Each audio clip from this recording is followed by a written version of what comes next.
आपको याद रखना है, ठीक है। अब हम लोग जो है जो पॉइंट्स डिस्कस किए, ठीक है ना, इन सारे पॉइंट्स को एक बार रिमाइंड करेंगे, उससे रिलेटेड जो भी क्वेश्चंस है उसको हम लोग डिस्कस करने वाले हैं। तो हाइलाइट्स ऑफ एनएपी, एपी का जो कुछ इंपॉर्टेंट पॉइंट्स है जिसके हेल्प से हम लोग क्वेश्चंस को क्या करते हैं, सॉल्व करते हैं। सबसे पहला पॉइंट था, if each term of an AP is increased, if each term of an AP is increased, decreased, multiplied and divided by same number resulting in sequence is an AP। कहने का मतलब ये है कि कोई अगर सीक्वेंस जो है एपी में गिवन है, अगर उस टर्म में कोई सेम नंबर से ऐड कर दीजिए सेम नंबर को, या सेम नंबर से सेम नंबर को घटा दीजिए, या सेम नंबर को मल्टीप्लाई कर दीजिए, या सेम नंबर से डिवाइड कर दीजिए, तो जो न्यू सीक्वेंस जो आपका बनेगा ना, ऐड करने, सब्ट्रैक्ट करने या मल्टीप्लाई या डिवाइड करने पे, वो भी क्या आएगा, एपी में आएगा, जैसे कि मैंने ऑलरेडी आपको समझा चुका है ऑलरेडी, ठीक है ना। Point number 3, 3 numbers are in AP can be taken as a minus d, a plus d। अगर 3 numbers AP में लेना हो जब भी, तो आप दिमाग में सेट कर लीजिएगा a minus d, a और a plus d लेंगे, ठीक है ना। कसम खा लीजिएगा कि यही 3 पॉइंट्स लेना है। लेने का तो आप a plus d, a plus 2d ऐसे भी ले सकते हो, लेकिन कैलकुलेशन बहुत डिफिकल्ट हो जाएगा। Point number 3, 4 numbers are in AP can be taken as a minus 3d, a minus d, a plus d, a plus 3d। ये कन्वेंशनल है, आपको याद रखना है, a minus 3d, a minus d, a plus d, a plus 3d। इतना, ये 4 points आपको याद रखना ही होगा, ठीक है ना, इसमें कोई जरा नहीं है। और देखिए एक और चीज मैं यहाँ पे बताना भूल गया था, लेकिन आप कैसे इसको याद रखेंगे, देखिए यहाँ पे क्या 3 नंबर्स है, यानी ऑड है, ये 3 क्या ऑड है ना, तो यहाँ पे अगर डिफरेंस देखिएगा ना, तो इसका डिफरेंस क्या आएगा, ए माइनस डी, यानी डी डिफरेंस आ रहा है, इसका डिफरेंस क्या आ रहा है, यहाँ पे ए प्लस डी है और यहाँ पे ए है, इसका डिफरेंस लीजिएगा ना, तो यहाँ पे डी आ जाएगा, यानी डी जो आ रहा है ये क्या आ रहा है, 1 है, इसका कोफिशिएंट 1 है ना, यानी ऑड है।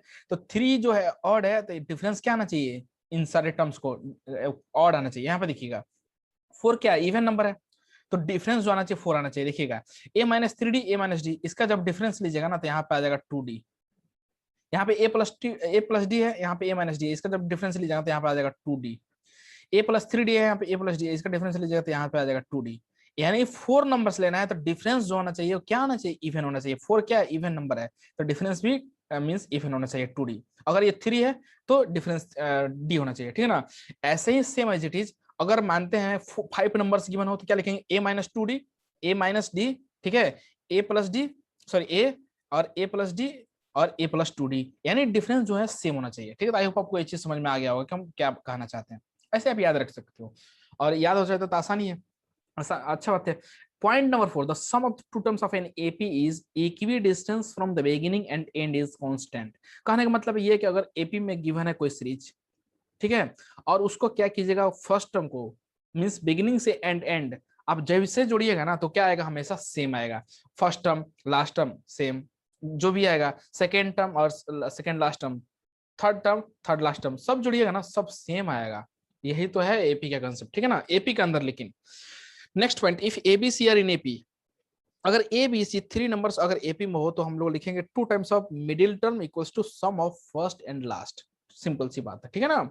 अब हम लोग देखते हैं next point, point number 6, for any series nth term अगर होता है तो ये होता है tn equals to S N minus 1। ये फॉर्मूला हमको याद रखना है, कैसे है मैं ऑलरेडी डिस्कस कर चुका हूँ। S5 इक्वल्स टू हम लोग लिखें T1 T2 T3 T4 T5, some of 5 terms, ठीक है ना। और T1 से लेकर T4 तक हम लोग लिख सकते हैं, S4 है ये, तो S5 is equals to S4 plus T5, ठीक है ना, क्योंकि T5 तो सेम एज इट इज ऐसे ही रह जाएगा ना, ये इसको तो ऐसे ही मैं लिख दिया। अब देखिए क्या मैं T5 इक्वल्स टू लिख दूं S5 माइनस S4, और आप ध्यान से देखिएगा तो T5 equals to S5 minus, ठीक है, और 4 है वहां पे, S4 है, यानी 4 है तो यानी 5 से 1 लेस देन है, तो इसको लिखेंगे Tn equals to Sn minus 1। तो आपका जनरलाइज फार्मूला हो जाएगा, क्या हो जाएगा, वही तो आ जाएगा, ठीक है। तो आई होप आपको ये चीज यहाँ तक तो चमक गया होगा। अब हम लोग बात करते हैं क्वेश्चंस का, जो कि इंपॉर्टेंट क्वेश्चंस है, जो कि डिस्कस करना बहुत जरूरी है। अगर डिस्कस नहीं किया जाएगा तो कंसेप्ट आपका जो है समझ में मतलब हिल जाएगा, फिर समझ में नहीं आएगा। देखिए नेक्स्ट क्वेश्चन, देखिए सबसे पहले क्या है, sum of first 3 terms of an AP, sum of first 3 terms, first first 3 terms of an AP is 27 and sum of the square is 293 is 293. find tn and SN, ये हमें फाइंड करना है, ठीक है ना, टीएन एंड एसएन। चलिए देखते हैं क्वेश्चंस को। क्वेश्चन क्यों देखते हैं एक बार, सॉल्यूशन। सबसे पहले दिया sum of first three terms of an AP is A, sorry 27। तो आप ले सकते हैं कि sir A plus D A plus 2 वो भी ले सकते हैं, लेकिन मैं ऑलरेडी बता चुका हूं कि कैलकुलेशन लेनी हो जाएगा। जब भी ऐसा बोले कि sum of first three terms of an AP, तो हम लोग क्या लिखना है, let A minus D A और ए प्लस डी, ये टर्म्स लेना है, ठीक है ना, बी थ्री टर्म्स ये हम लोग कंसीडर किए क्योंकि यही तो लेना है। अब हम लोग क्या बोला है कि इसका जो सम है ना वो 27 है। देखिए क्या बेनिफिट होगा यहाँ पे, A minus D A plus D equals to 27। और आप गौर से देखिएगा तो ये जो है ना माइनस डी प्लस डी ये कैंसिल आउट हो जाएगा, तो क्या बचेगा, यहाँ बचेगा 3a इक्वल्स टू 27, और 3 से डिवाइड जब कर दीजिएगा तो ए का वैल्यू क्या आ जाएगा, 9 आ जाएगा। देखिए कितना आसान हो गया। क्या जोड़ने पे क्या हुआ, फायदा हुआ कि नहीं, करोड़ों का। Minus D plus D cancel out हो जा रहा है, तो हमें 3a मिल रहा है, एक वैल्यू तुरंत निकल के आ जा रहा है, यानी डी से हमें आजादी मिल जा रहा है, पहला चीज। दूसरा चीज ये बोला है यहाँ पे नाउ, अब दूसरा चीज पढ़िएगा, sum of first three terms of an AP is 27, तो ये हो गया। दूसरा चीज बोला sum of the square is 293, sum of the square यानी उसके स्क्वायर का सम क्या है, ए माइनस डी का होल स्क्वायर प्लस ए का whole square plus a plus d का whole square is equals to क्या है, 293 गिवन है, 293। अब हम लोग क्या करेंगे, एक जगह पर हम लोग को पता है ये वैल्यू, तो 9 यहाँ से चिपका दीजिए, तो 9 माइनस डी का whole square plus 9 whole square plus 9 plus d का होल स्क्वायर, ठीक है ना, 9 प्लस डी का होल स्क्वायर इक्वल्स 293। और आप थोड़ा सा ध्यान से देखिएगा तो ये हो जाएगा 81 plus d square minus 18d, ठीक है, ये हो जाएगा 81, ये हो जाएगा आपको 81 plus d square plus 18d is equals to 293। और फिर से आप ध्यान दीजिएगा तो यहाँ से क्या हो जाएगा, माइनस 18d और प्लस 18d क्या हो जाएगा, कैंसिल आउट हो जाएगा, तो बचेगा D square plus d square, 2d square हो जाएगा, ठीक है, डी स्क्वायर प्लस 2 क्या हो जाएगा आपको यहाँ से मिल जाएगा। मैं इसको अगर यहाँ पे लिखूं तो क्या हो जाएगा, यहाँ बचेगा 2d स्क्वायर, ठीक है, इज इक्वल्स टू 293। और देखिए ये है क्या, 81, ये है 81 और 81, इसको जब जोड़िएगा तो 243, तो 243 इसको सब्ट्रैक्ट कर दीजिए क्योंकि राइट साइड में भेजेंगे तो सब्ट्रैक्ट हो जाएगा, तो 2d square is equal to 50, d square is equal क्या हो जाएगा 25, ठीक है ना, यानी जो d का वैल्यू आएगा ना यहाँ से क्या आ जाएगा, प्लस माइनस 5 आ जाएगा, क्योंकि क्वाड्रेटिक इक्वेशन है तो एक प्लस भी आएगा माइनस भी आएगा, ठीक है। तो जो d का वैल्यू क्या मिला हमें, प्लस माइनस 5। अब देखिएगा यहाँ पे d का जो वैल्यू आया हमें 2 वैल्यू मिला, एक प्लस 5 एक माइनस 5 मिला। अब हम लोग क्या करेंगे, हमें जो हम लोग कंसीडर किया था a minus D A plus D इसको अब हम लोग फाइंड करेंगे, ठीक है ना। नाउ क्या हमारा वैल्यू, क्या हम लोग कंसीडर किए थे, a माइनस डी ए और a प्लस डी, ठीक है ना। जैसे d का वैल्यू 5 पुट कीजिएगा, ठीक है, तो क्या हो जाएगा, if d equals to 5, if d equals to 5, देखिए d का वैल्यू 5 होगा तो क्या हो जाएगा, a का वैल्यू तो 9 था, 9 माइनस 5, 9 और 9 प्लस 5, यानी जो वैल्यू मिला यहाँ से 4, 9 और 14। If d is equals to minus 5, d का वैल्यू माइनस 5, तो यहाँ से क्या आ जाएगा, d माइनस माइनस 5, ओके, यहाँ से आएगा 9, यहाँ से क्या आ जाएगा 9 प्लस 9 माइनस 5, ठीक है ना। तो आप इसको जब सॉल्व कीजिएगा ये आ जाएगा 4, ये आ जाएगा 9, ये आ जाएगा आपको 4, ये 14 9 4। अब आप थोड़ा सा ध्यान दीजिएगा, तो इस टाइप को बोलते हैं हम लोग इंक्रीजिंग एपी, और ये क्या है, डिक्रीजिंग एपी। क्यों, क्योंकि ये डिक्रीज हो रहा है ना, 14 9 4, वहां पे 4 9 14 वो इंक्रीज हो रहा था, इंक्रीजिंग एपी हो गया, ये इंक्रीजिंग एपी। और कॉमन डिफरेंस जब देखिएगा ना तो यहाँ पे 5 आ रहा है, यानी जो है पॉजिटिव है। डिफरेंस जब कॉमन डिफरेंस पॉजिटिव हो तो इसको बोलते हैं increasing AP. Common difference less than 0 means negative होता है तो उसको बोलते हैं डिक्रीजिंग एपी, जैसे कि हम लोग ऑलरेडी डिस्कस कर चुके हैं। अब हमें बात करना है टीएन कैसे निकलेगा, तो देख लेते हैं।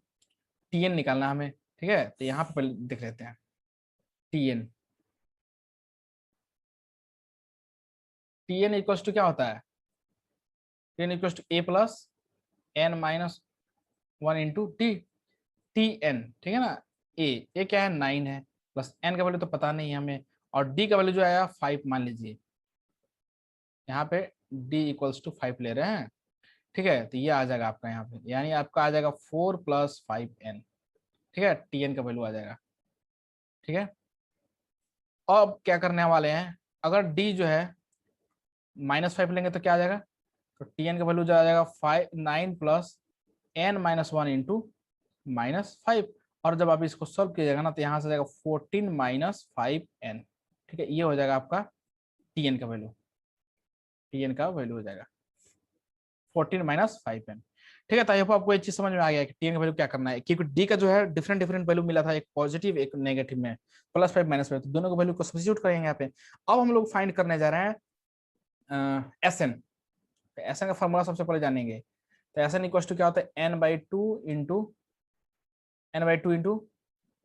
To a plus n minus 1 into d, ये हमारा फॉर्मूला था। अब देखिए इफ अगर हम डी का वैल्यू जो है पॉजिटिव लेते हैं तो क्या आएगा, तो एस एन हो जाएगा S N is equal to n/2 into 2 into a 9 plus n minus 1 into d का वैल्यू क्या आ जाएगा 5 यहाँ पे हो जाएगा, ठीक है ना। और जब आप इसको सोल्व कीजिएगा तो यहाँ से आ जाएगा n/2 इंटू 18 और 5 कितना होता है 13 हो जाएगा, सब्स्टिट्यूट कीजिएगा तो +5n, ये आपका एस एन आ जाएगा जब एन क्या हो, सॉरी डी क्या हो 5 हो। अगर डी यहाँ पे if d is equals to -5, फिर वही काम करने वाले, S N is equals to n/2 into 2a means 2 into 9 plus n minus 1 into d, d क्या यहाँ पे -5 है, ठीक है। और जब आप इसको सॉल्व कीजिएगा ना तो आपको आ जाएगा n/2 इंटू 18 प्लस 5, ये हो जाएगा आपको 23 -5n, ठीक है। ये आपका एस एन आ जाएगा जब डी का वैल्यू क्या हो नेगेटिव हो, यानी -5 हो, ठीक है। तो ये आपको ये चीज समझ में आ रहा होगा कि हम लोग क्या कर रहे हैं। यहाँ पे क्या हो गया, एक ये वैल्यू आया, टीएन का 2 वैल्यू आया, एसएन का 2 वैल्यू आ गया, ठीक है। तो इस तरह से क्वेश्चंस को हम लोग डील करने वाले हैं, ठीक है। तो आई होप आपको ये चीज यहाँ तक समझ में आ गया होगा। नेक्स्ट क्वेश्चन देखते हैं। नेक्स्ट क्वेश्चन है हमारा, next example, the sum of the 3 consecutive terms of an AP, the sum of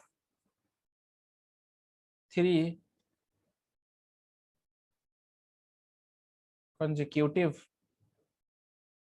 terms of an AP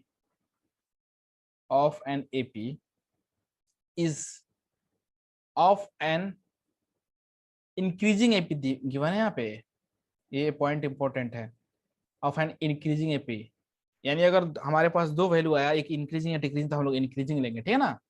of an increasing AP is 51, ठीक है। If the product of the first, if the product of the first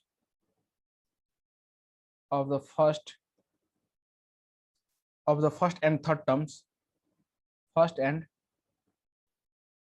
third term of these terms, third of these terms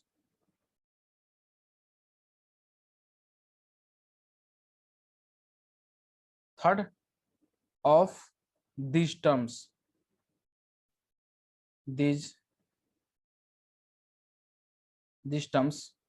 be 273, then third term will be then third term will be, okay, we need to find third term will be।